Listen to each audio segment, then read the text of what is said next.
That afternoon, I was wrapping up my final meeting with a client at the law firm in downtown Chicago when my phone rang. The screen showed an unfamiliar number, but it was from a bank.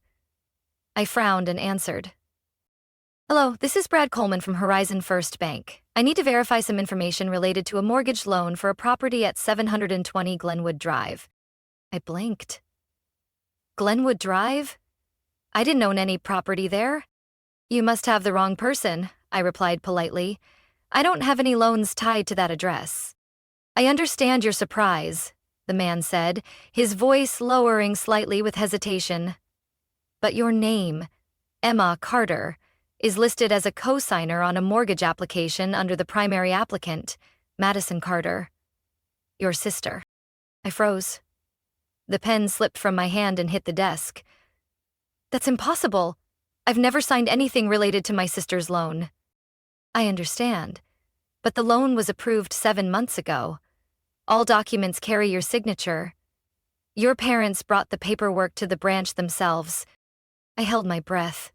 A rush of images flashed through my mind. My mother's avoiding gaze during Christmas dinner. The awkward silence every time I mentioned Madison's new house. And especially when they handed me a few health insurance forms at Dad's birthday party, saying I just needed to sign because it was time for renewal. I tried to steady my voice. "I need a copy of all the documents, immediately." "I'll email them in the next few minutes," Brad replied. "But there's another issue. The payments are more than 2 months overdue. The current balance is around $17,800.00. My chest tightened. I couldn't even register the rest of what Brad was saying. Once the call ended, I dialed Alex, my best friend since college, also a civil attorney, and the only person I knew who wouldn't judge me for saying something this insane. "They forged my signature," I blurted when he picked up. "Madison, my parents, all of them." Alex didn't ask a single question. "I'll be there in 15 minutes. When Alex arrived, I had already received Brad's email. We opened the PDF file, and in an instant, every suspicion turned into pure anger. The signature line on the mortgage declaration didn't just resemble mine. It had the same little loop at the end of the A in Emma, just like my mother's handwriting. Alex tapped the screen. "They didn't even bother to make it a perfect match. This is a serious offense." I nodded. My hands were shaking when my phone lit up. My mom was calling. I handed the phone to Alex, who gestured, "Answer it. Try to stay calm." I took a deep breath and accepted the call. "Hi, Mom." "Sweetheart, are you free tonight? Your dad's making your favorite spaghetti and meatballs." I almost laughed at the irony. Perfect, because I wanted to talk to you too. About a very interesting call I got from Horizon Bank. There was silence on the other end. Then she spoke, her voice stammering.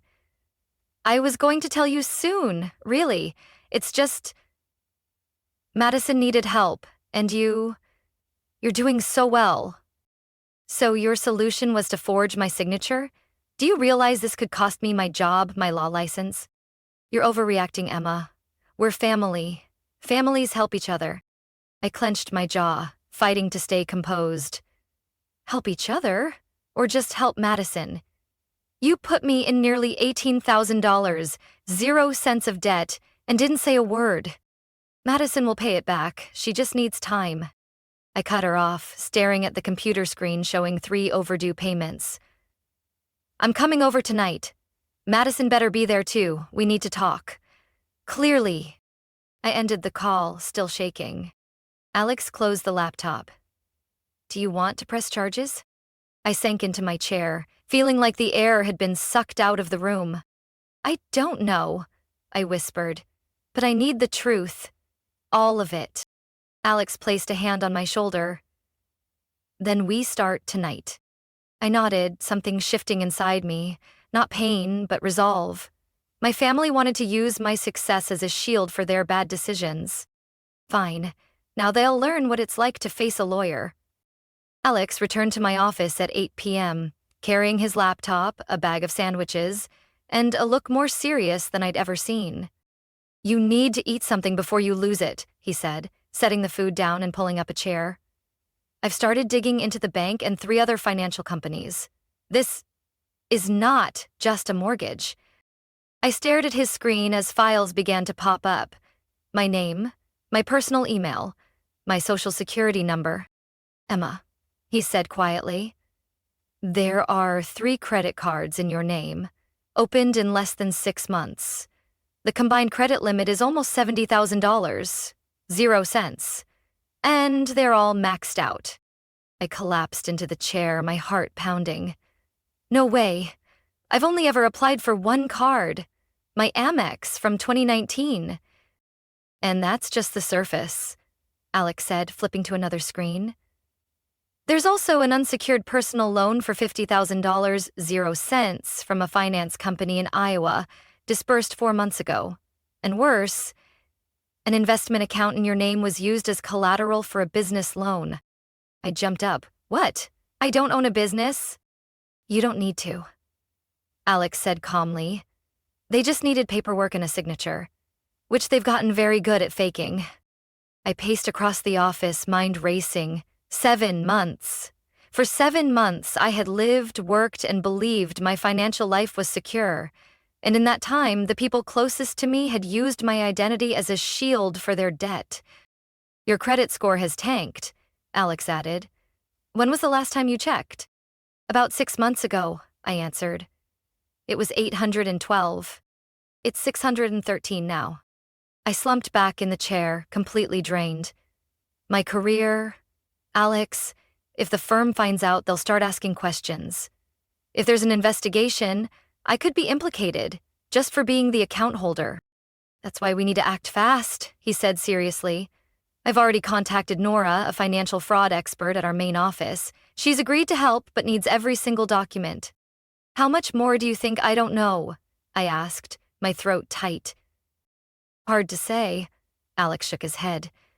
If they forged a signature for a mortgage, there's nothing stopping them from using your identity for investments, more credit, even tax filings.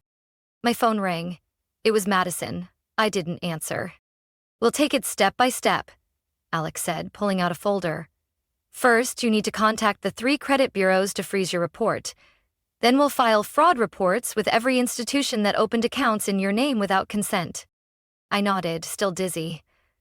What's the total? Estimated damages so far, about $292,000. 0 cents. Could be more if we find other hidden accounts. It felt like the floor disappeared beneath me. Nearly $300,000, 0 cents. Not because I made bad choices or overspent, but because my own family decided I could handle it. I need to know what else they're hiding, I whispered. If I'm the target, who knows what else they've done? Alex nodded. I'll coordinate with Nora. I think you should also bring in an independent legal analyst to review all transactions on your accounts. A thought struck me. Wait. Mom borrowed my laptop twice last month, said she needed to check email. And Madison, she came to my office on my birthday and stayed late.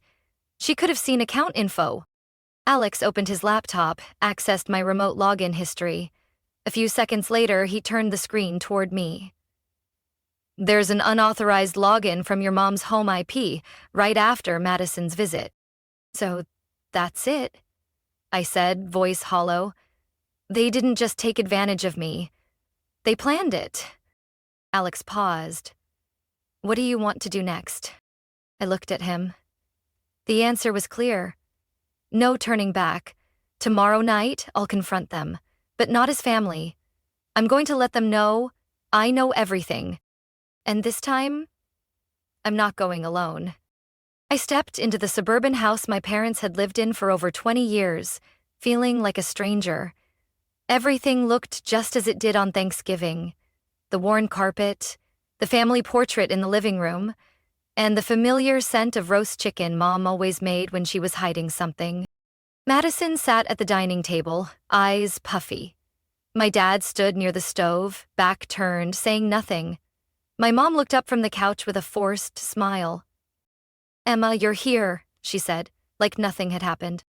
I didn't respond. I placed a thick stack of documents on the table, printed from Alex's files. Let's not pretend.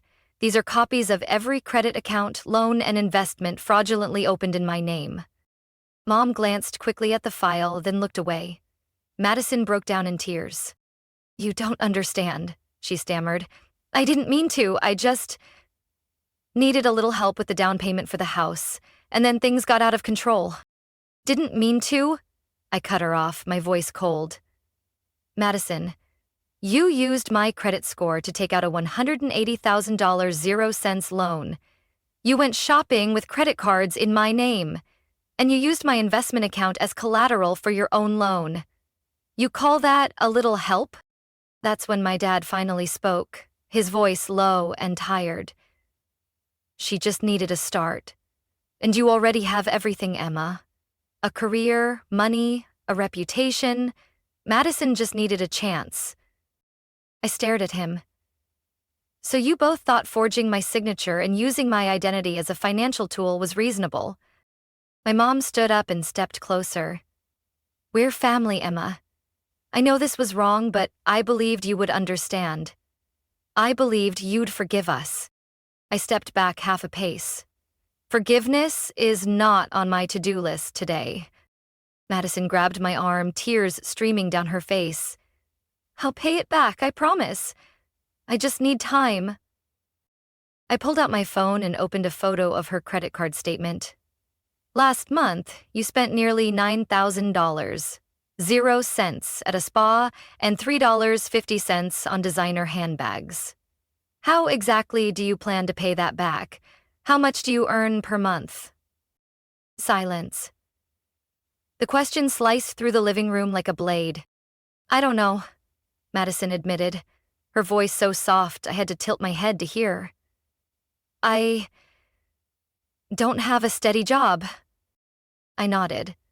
"Then, I'm sorry, but you can't pay it back. And if you both truly believe that love is enough reason to destroy my credit, career, and reputation, then maybe we're not even speaking the same language anymore." My mom burst into tears.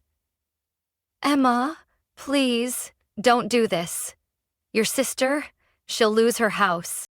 I looked at Madison, now trembling like a child caught red-handed.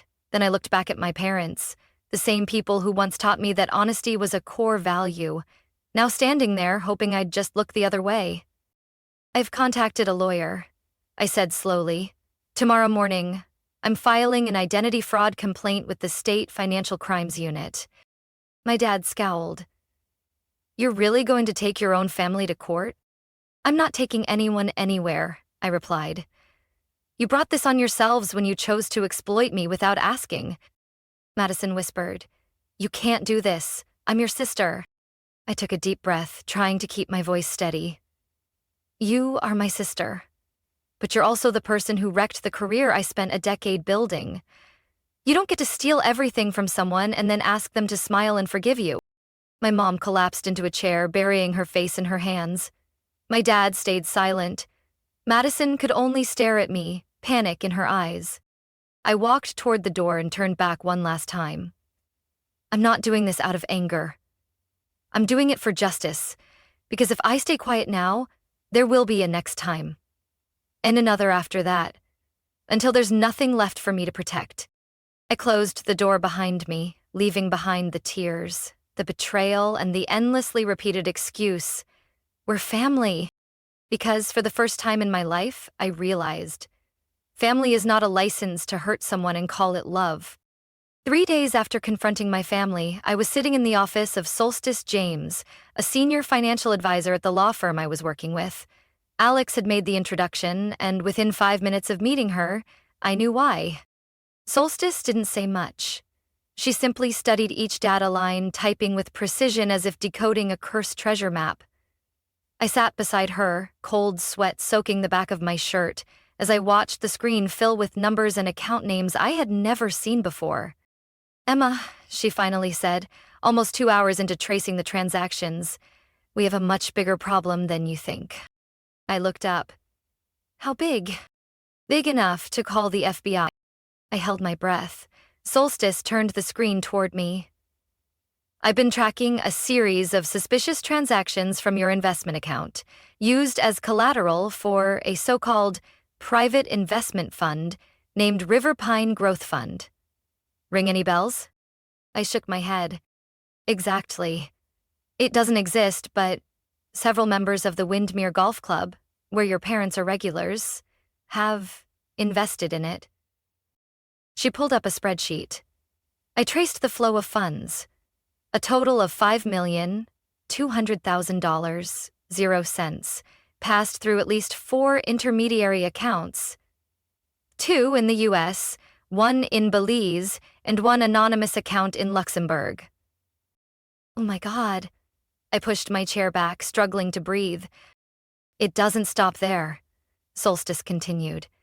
They used your financial records and reputation, including a copy of your real investment portfolio, to convince others to contribute. Your name, your photo, your investment account, even fake email exchanges showing you as the fund manager.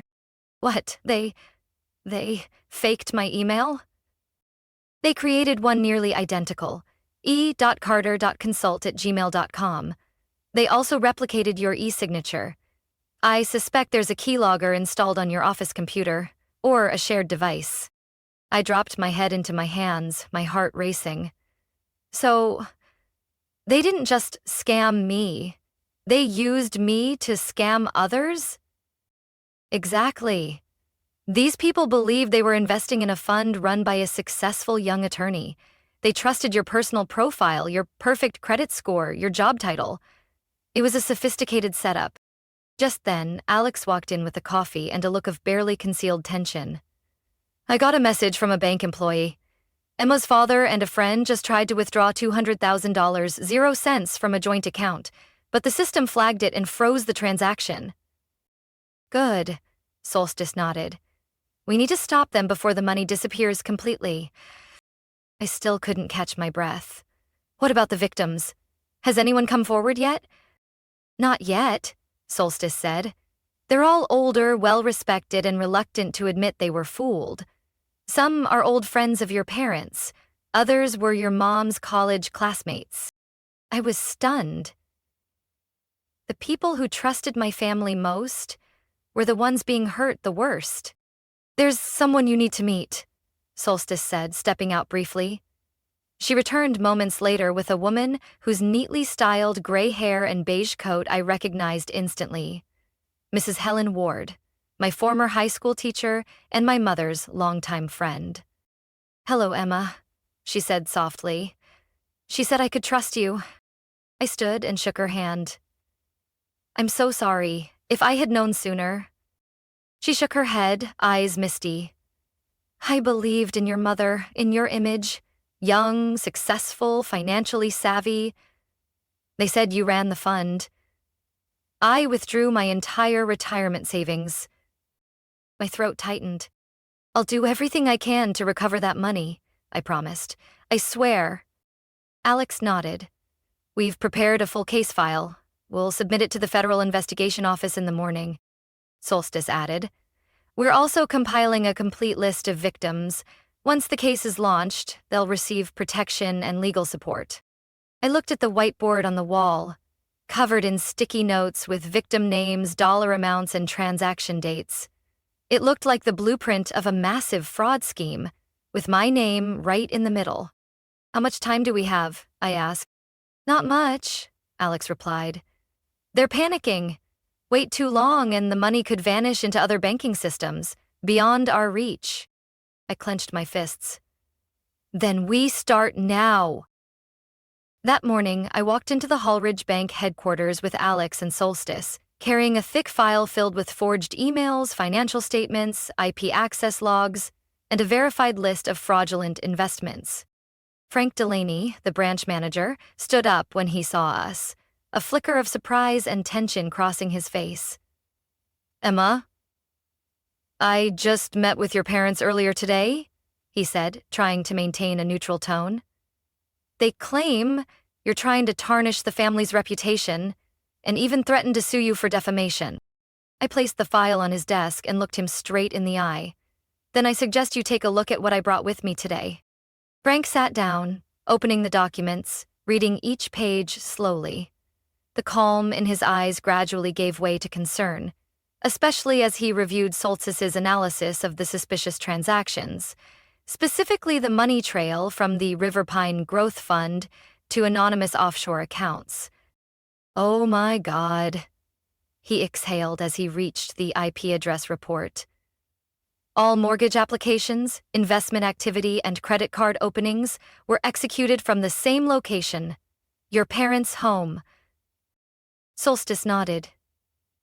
"We also extracted device identification logs. All actions originated from a personal laptop that matches the one Madison brought with her to Emma's office." Frank closed the folder, his face now stiff as stone. "I'll have to escalate this to our internal legal team immediately. The bank will need to freeze all related accounts pending investigation. We've already sent the same report to the Northridge County Police Department and the Federal Financial Crimes Office," Alex added. "Officers should arrive shortly." Less than an hour later, 2 plainclothes officers entered the bank. I recognized them from an earlier meeting, Inspector Hope and Deputy Inspector Morales. "Ms. Carter, thank you for cooperating. We've reviewed the evidence. It's time to bring in the parties involved." I waited in the back conference room as Frank called my parents and Madison, asking them to return to the bank to clarify some information regarding the mortgage paperwork. All 3 agreed immediately, probably still thinking they were ahead of the game. When they entered the room, my mother was the first to speak, her voice casual like walking into a cocktail party. "Frank, I'm so glad you called. We thought it best to clear things up with Emma as soon as possible." My father gave me a curt nod. Madison wouldn't meet my eyes. "Clear things up." "Exactly," I said, pushing the file across the table. "Please review this. It contains evidence of identity theft, fraud, financial manipulation, and violations of federal law." A frozen silence fell over the room. Madison trembled, eyes wide. My mother snatched the file and flipped through it frantically. My father's face turned red, his hand tightening into a fist. "Emma," he growled, "what do you think you're doing?" "I'm stopping the 3 of you from continuing to ruin my life, and the lives of at least 14 other people," I replied. "You called it helping family. I call it what it is. Organized crime." My mother slammed her hand on the table.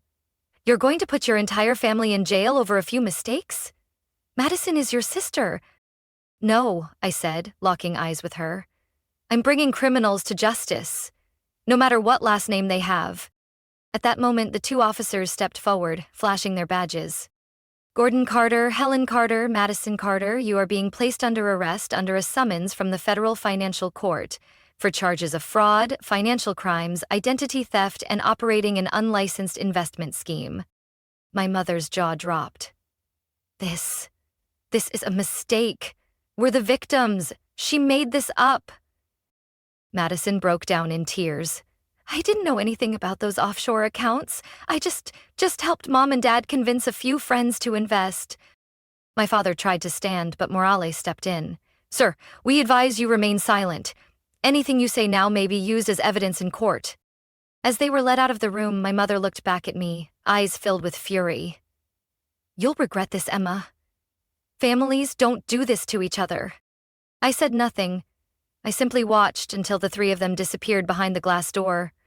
My heart no longer felt heavy. Alex stepped beside me. "You okay?" "Not quite, but I'm on the right path." I opened my phone to find messages from several victims, people I once called family friends, thanking me for standing up for the truth. Federal Courtroom 4 in Chicago was packed on the day my family's trial officially began. I sat in the front row, among legal representatives and witnesses, clutching my statement folder, my heart pounding like it no longer belonged to me. Across the room, my father, Gordon Carter, sat in an old gray suit, looking more worn than I had ever seen. My mother, Helen Carter, sat quietly beside him, occasionally glancing at me with pleading eyes. And Madison, my sister, looked like a faded shadow, pale and hollow-eyed, lips dry, gaze fixed downward. Judge Roberts opened the trial with a commanding tone. The defense attorneys leaned on familiar tropes: unintentional, family pressure, financial hardship. But when Prosecutor Whitaker stood up, their narrative began to unravel. "We intend to prove these actions were not the result of ignorance, but of a deliberate, organized scheme," he said. The defendants didn't just defraud elderly victims, they weaponized their daughter's identity and reputation to fabricate credibility. I was called to the stand shortly after opening statements. My steps felt heavy, but when I looked at the front row, where Miss Ward and 4 other victims sat, I knew I couldn't falter. "My name is Emma Carter," I began, trying to keep my voice steady. "I'm a corporate attorney at Rothman and Lindley. Within less than a year, I discovered my identity had been used to open 3 credit cards, 2 loans, and a fake investment account under my name. I presented every piece of evidence, every forged email, every IP trace from my parents' house, every call I'd received from banks when my account was used as collateral. I wasn't just betrayed," I said, locking eyes with Madison. "I was turned into a shield for criminal behavior. My family used my success to lure others into investing in a non-existent fund." The prosecution presented bank statements, victim testimonies, and, notably, social media photos. My mother in designer dresses on a yacht, my father posing at a golf course in Florida, taken at the exact times large withdrawals were made from victims' accounts. Gasps echoed in the courtroom as Ms. Ward explained she had invested solely because she believed I was managing the fund. Madison's lawyer argued she should be treated separately from the case, claiming she only followed her parents' instructions. But when the prosecution showed she had submitted a job application using my resume, complete with my law degree, e-signature, and bar license number, no one doubted her involvement. The judge flipped through the case files for nearly an hour before looking up. Based on the evidence presented, the testimony of the victims, and charges from the federal prosecutor's office, the court hereby sentences. The room was so tense I could hear the sound of a stapler clicking from the clerk's desk. Gordon Carter, 18 years in federal prison with no parole for the first 10 years. Helen Carter, 15 years in federal prison. Madison Carter, 12 years in federal prison and permanent disqualification from all financial representation or practice. Madison broke down crying on the spot. My mother slumped into her chair, her face pale. My father said nothing, staring straight ahead, his eyes hollow. All assets connected to the case, including real estate, vehicles, jewelry, and domestic bank accounts, will be seized as restitution for the victims, the judge continued. The court also orders the recovery of funds held in international banks, in cooperation with the FBI. I felt Mrs. Ward gently take my hand. "You did the right thing," she whispered. I wanted to believe that, but a part of me still ached. Because doing the right thing also meant losing my family. As the police led the 3 of them out of the courtroom, Madison turned back, tears streaming down her cheeks. "I'm sorry," she whispered. "I didn't know it would go this far." I didn't respond, because I knew she did know. They all did. And they kept going, even when the cliff's edge was in sight. The trial ended, but my journey, for justice, for truth, and for the victims, was just beginning. 1 week after the trial, I returned to Rothman and Lindley with a completely different mindset. I was no longer Emma Carter, the daughter trying to uphold her family's honor. I came back as a survivor of an earthquake called betrayed trust, and I knew I wasn't alone. Less than 2 days after the sentencing, I received an email from the board of directors. They invited me to lead a new initiative called Reclaim and Rise, a legal and emotional support program for victims of financial fraud, committed by family members. "We believe no one is more qualified than you," the CEO wrote, "not just because of your expertise, but because you've lived it. You understand the pain, and you've turned it into purpose." I stared at that email for hours, torn. Part of me wanted to shut that chapter for good, to lock it away in the past. But the braver part of me knew this wasn't an end. It was a beginning. I said yes. In my first week as director, I barely slept. Together with Solstice and Alex, we began laying the foundation for the program. A hotline was launched, a website went live within 10 days, and within a week, over 300 people had reached out. Mostly middle-aged women, elderly individuals, or people who had been betrayed by someone they trusted. One of the first calls that shook me came from a 67-year-old woman named Marlene. "I borrowed my entire retirement fund to help my son start a business," she said over the phone. "Now he's gone. No money, no home, and I feel stupid." I sat in my office, clutching the phone, my voice catching. No one is stupid for trusting someone they love, but having the courage to rise after betrayal, that's extraordinary. At the same time, I decided to do something I had been avoiding for months: cleaning out my parents' old apartment. After their assets were seized for restitution, the remainder had been turned over to local authorities. They gave me the right to retrieve any personal items unrelated to the case. Walking into the house I grew up in, it felt like time had frozen. The wooden clock my mother used to polish weekly was still there. The family photos on the walls, their fake smiles now gave me chills. I stepped into my old bedroom and searched through Madison's dresser drawers, only to find a worn leather notebook, brittle with age. On the first page, in her handwriting, were the words, "Riverpine Plan, don't let Emma find out."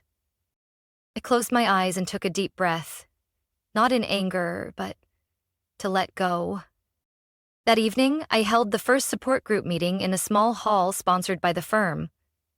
I had prepared a speech, but as I looked around at the weathered faces in the room, faces that had once known fear, confusion, and now showed hope, I folded the paper in front of me. "I'm not here to tell anyone how to heal," I said slowly. "I'm here because I once sat exactly where you are now. I once believed that family was the safest place, until they crossed every line I thought couldn't be crossed." The room went still. Then a young woman named Lindsay stood up, tears falling. "Thank you for saying what I never dared to admit." After that meeting, I received dozens of messages, handwritten notes, even small gifts. Not out of gratitude, but because they no longer felt alone. I no longer had a mother, a father, or a sister in the true sense of the word. But I had found a new kind of family, one that didn't demand perfection, only honesty and compassion.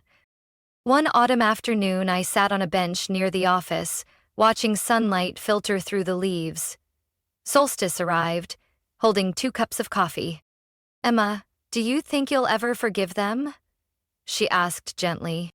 I thought for a moment, then smiled. I don't know if forgiveness even matters anymore. But I know this: I've forgiven myself. For staying silent, for enduring it, for believing that if I were just good enough, they wouldn't do what they did. Solstice nodded. "And now?"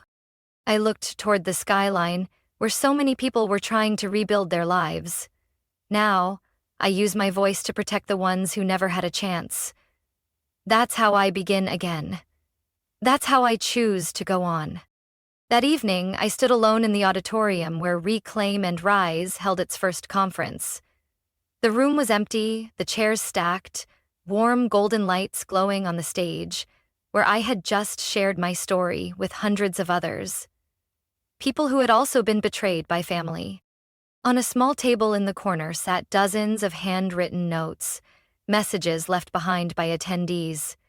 One of them read, "I used to think I was weak for not being able to forgive, but thanks to you, I see now. Sometimes the strongest thing we can do is cut off what's toxic." I held the note, feeling the shaky words as if they were part of me.